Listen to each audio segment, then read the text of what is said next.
Ticket लेने से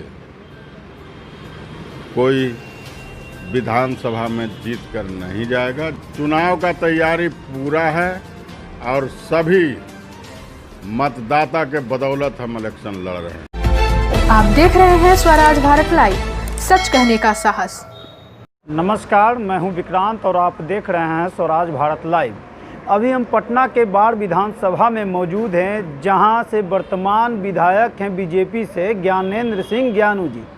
जी हां, आपको बता दें कि अभी हम बाढ़ विधानसभा में मौजूद हैं और यहां कई पार्टियों के दावेदार, कई निर्दलीय प्रत्याशी जो है अपनी दावेदारी दे चुके हैं। इसी विधानसभा में अपनी दावेदारी मजबूत बताते हुए जनता के बीच एक और नाम खिल रहा है, जो है कर्णवीर सिंह उर्फ लल्लू मुखिया। जी हाँ, हम बात कर रहे हैं कर्णवीर सिंह उर्फ लल्लू मुखिया की, जो लगभग 10 साल बाढ़ प्रखंड के नवादा पंचायत के मुखिया रहे हैं और अभी इनकी पत्नी जो हैं नवादा की मुखिया हैं। जी, हम बात करते हैं। सर, स्वागत है आपका स्वराज भारत लाइव में। सर, पहले चर्चा थी कि आप जो है राजद से चुनाव में लड़ेंगे, लेकिन जैसा कि जनता आपको बता रही है और आप खुद भी बता रहे हैं कि निर्दलीय प्रत्याशी के रूप में आएंगे। देखिए, सभी लोग अपना अपना दावा राष्ट्रीय अध्यक्ष माननीय लालू प्रसाद जी के पास अपना अपना आवेदन दिए थे। हम भी आवेदन दे दिए थे। तेजस्वी जी के पास भी आवेदन दे दिए थे। लेकिन हम सभी लोग से मिलने के बाद सभी लोग से आश्वासन मिला था, लेकिन जब भी यहाँ टिकट चाहे किन्हीं को दें, हम पहले भी कह दिए हैं सभी लोग, सभी भाई बंधु से कि हम निर्दलीय लड़ रहे हैं। न तो किन्हीं का हम झंडा साट के घूम रहे हैं, न बैनर लगा के घूम रहे हैं, न पोस्टर लगा के घूम रहे हैं, न और कुछ लगा के घूम रहे हैं।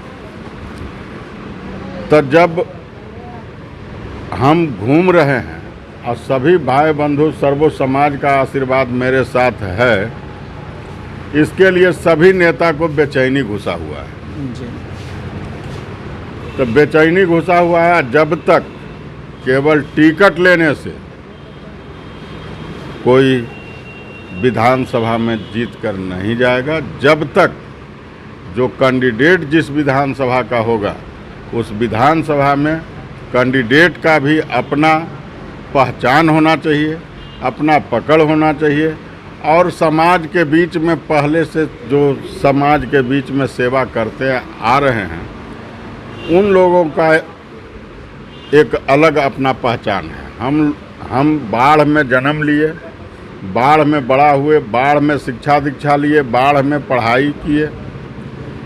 सभी चीज़ मेरा कर्म भूमि बाढ़ रहा है और आज 30-40 वर्षों से किसी भी भाई बंधु को किसी प्रकार का तकलीफ होता है, किसी प्रकार का दिक्कत होता है, किसी प्रकार का कठिनाइयाँ होता है, हम हर समय सभी लोग के साथ रहते हैं। यानी कि आपकी चुनाव की तैयारी पूरी है एकदम?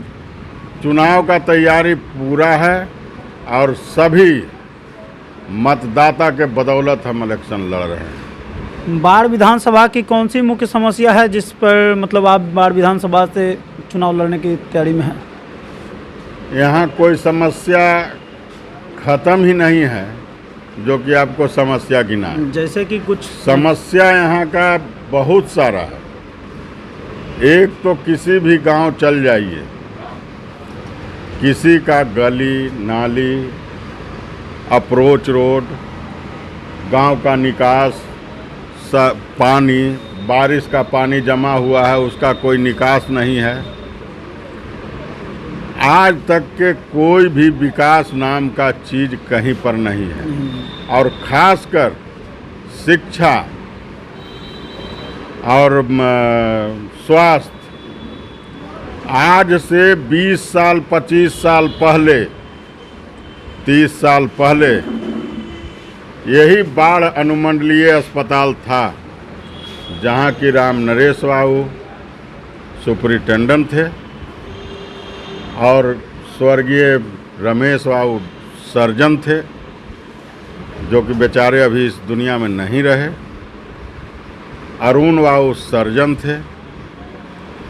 डोली रानी लेडीज के लिए सर्जन थी। एक मंजू गीता मिश्रा भी डॉक्टरनी यहाँ थी, वो भी सर्जन थी।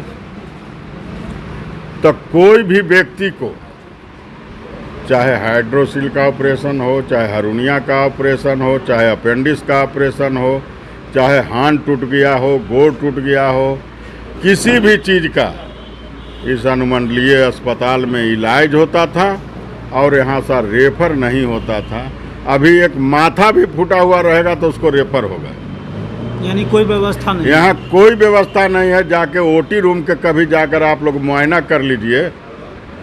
ओटी रूम बना हुआ है, लेकिन आज तक 15 बरस में एक भी ऑपरेशन उस ओटी रूम में नहीं हुआ। और खास करके बाढ़ में लूट मचा हुआ है।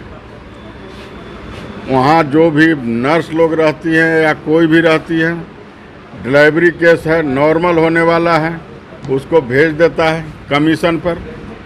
वहाँ एक डिलीवरी केस में गरीब गुरबा को 25 से 30 हज़ार रुपया नॉर्मल डिलीवरी में भी लिया जाता है। तो कहाँ है, किस चीज़ को विकास माने, किस चीज़ को बढ़िया माने कि हाँ स्वास्थ्य बढ़िया है, ये बढ़िया। आज कोरोना काल है, कहीं कोई इलाज नहीं है पूरे बिहार में, बाढ़ के तो छोड़ दीजिए। एक भी उप स्वास्थ्य केंद्र, जितना दूर हम क्षेत्र में अपना भ्रमण किए हैं, सभी जगह डॉक्टर का सूची है, लेकिन आज तक के कभी भी कोई भी डॉक्टर उप स्वास्थ्य केंद्र में या नर्स कभी नहीं जाते हैं। उसको कोई भी देखने का काम नहीं किए। न तो यहाँ माननीय विधायक जी कभी जीत के जाने के बाद में 5 साल के बाद फिर वोटें मांगने के लिए आते हैं, उसके पहले नहीं आते हैं। तो जब ऐसा व्यक्ति है कि कोई भी गरीब गुरबा का कहीं इलाज नहीं हो, उसको 30-30 हज़ार 35-35 हज़ार एक डिलीवरी केस में लग जाए, इसी के लिए इस बार पूरे बाढ़ विधानसभा के सभी मतदाता मिलकर अपना बेटा को, अपना भाई को, अपना भतीजा को विधानसभा भेजने के लिए मन बना लिया है। उनका मेरे साथ आशीर्वाद है और हम जब बनेंगे तब आप देखिएगा कि विकास किसको कहता है, आपको आईना नियर झलका देगा। आपके पास क्या है विकास की योजनाएं बाढ़ विधानसभा की? देखिए, सबसे पहले तो योजना है कि जो हम लोग को बाढ़ वासियों को बेइज्जत किया गया है, कि एक दिन के लिए जिला बनाया गया, एक दिन के लिए जिला बना करके और झंडा उतार लिया गया। आज तक अनुमंडल के अनुमंडल ही है, जबकि आज़ादी के पहले से ही अनुमंडल रहा। 1848 से ही अनुमंडल है, और जो 2 दिन का अनुमंडल है, 1 ब्लॉक का अनुमंडल है, आधा ब्लॉक के अनुमंडल है, और सुनकवन सब जिला हो गया। लेकिन आज तक बाढ़ जिला नहीं हुआ। अगर बाढ़ जिला होता तो यहाँ डीएम, एसपी और जिला के नाम पर जो फंड आता है, वह फंड भी हमारे यहाँ बाढ़ अनुमंडल के नाम से जो अथी है, वह बाढ़ जिला रहता तो जिला के नाम पर योजना बनता, जिला के नाम पर फंड भी आता है, उससे हमारा क्षेत्र का भी बहुत सारा विकास होता। आगे कोई पार्टी से आपको निमंत्रण मिलेंगी तो क्या करेंगे?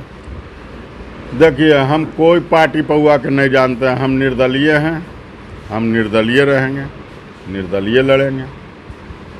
जहां हमको देना था, फरियाद करना था, वहां फरियाद कर दिए। अब स्वीकृति देना उनका काम है, पार्टी उनका है, अथी उनका है। अब किस तरह से वो चलाते हैं वो जाने, उनका काम जाने। लेकिन हमको निर्दलीय के इसमें हम लड़ रहे हैं, हम निर्दलीय हैं। आपके सामने कई बड़े पार्टियों के नेता जो है सामने रहेंगे, कैसे मुकाबला कीजिएगा? सब हवाई हो जाएंगे, कोई कहीं पर नहीं रहेंगे। जब सभी मतदाता अपना भाई को, अपना बेटा को, अपना भतीजा को जब चुन लिया है, तो इस बार कितना हूँ बड़ा बड़ा पार्टी आ जाए उसको कहीं कोई उपाय नहीं, कहीं कोई विकल्प नहीं, सब लोग को जमानत जब्त हो जाएगा। तो जब इतने सारे प्रतिनिधि हैं उसके बीच में जनता आपके ऊपर ही भरोसा क्यों करेंगे?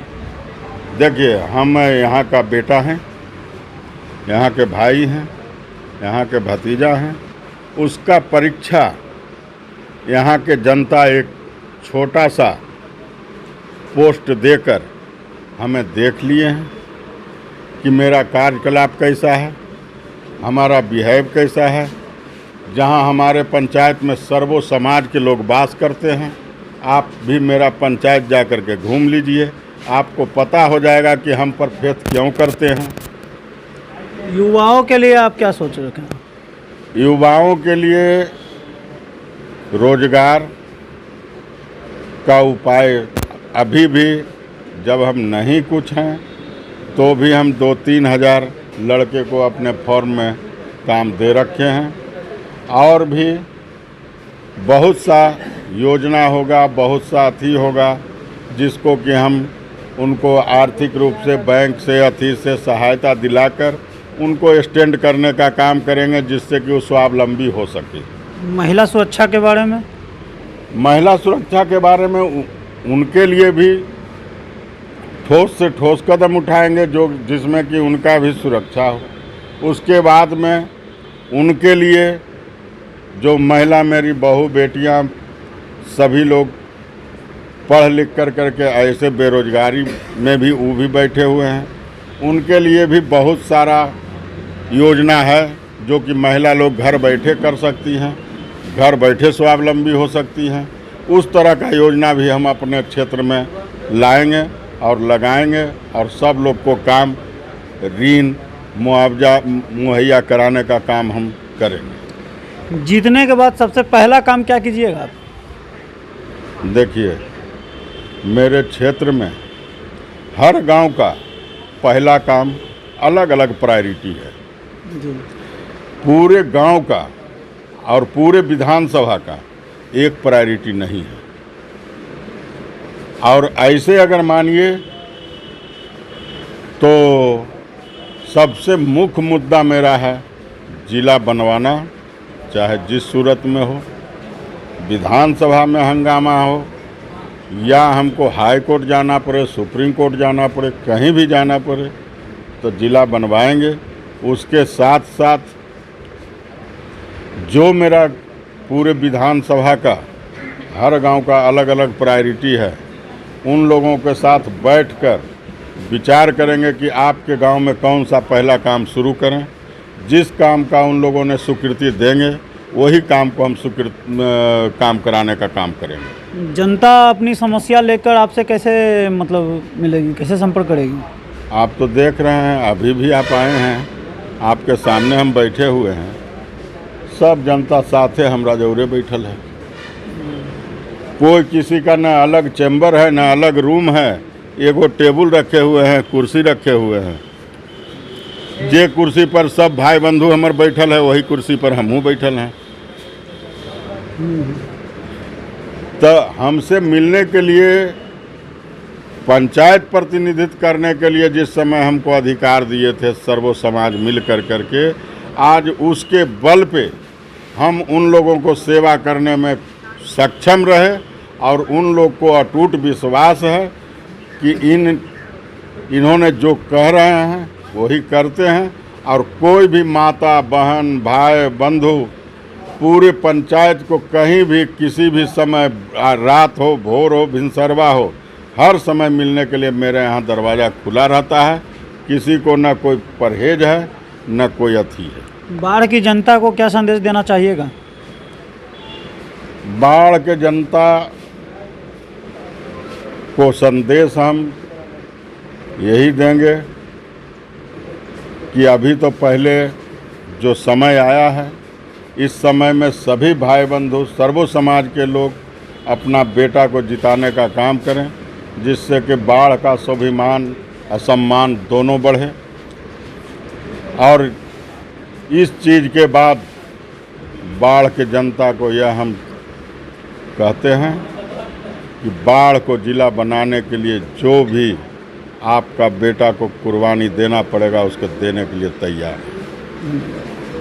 तो आपने सुना, ये थे करणवीर सिंह उर्फ लल्लू मुखिया, जो कि बाढ़ के विकास के बारे में कई योजनाएं खुद बनाकर रखे हुए हैं और यहाँ की जनता इनके साथ है। ये मैं नहीं, ये खुद लल्लू मुखिया जी ने कहा। तो आप इसी तरह तमाम खबरों से जुड़े रहें, आप देखते रहें स्वराज भारत लाइव। धन्यवाद। ऐसे अन्य कई खबरों के लिए बने रहे हमारे साथ। अगर आपको वीडियो पसंद आया हो तो लाइक करें, सब्सक्राइब करें, अपने कमेंट्स दें और हाँ, बेल आइकन क्लिक करना ना भूलें। धन्यवाद।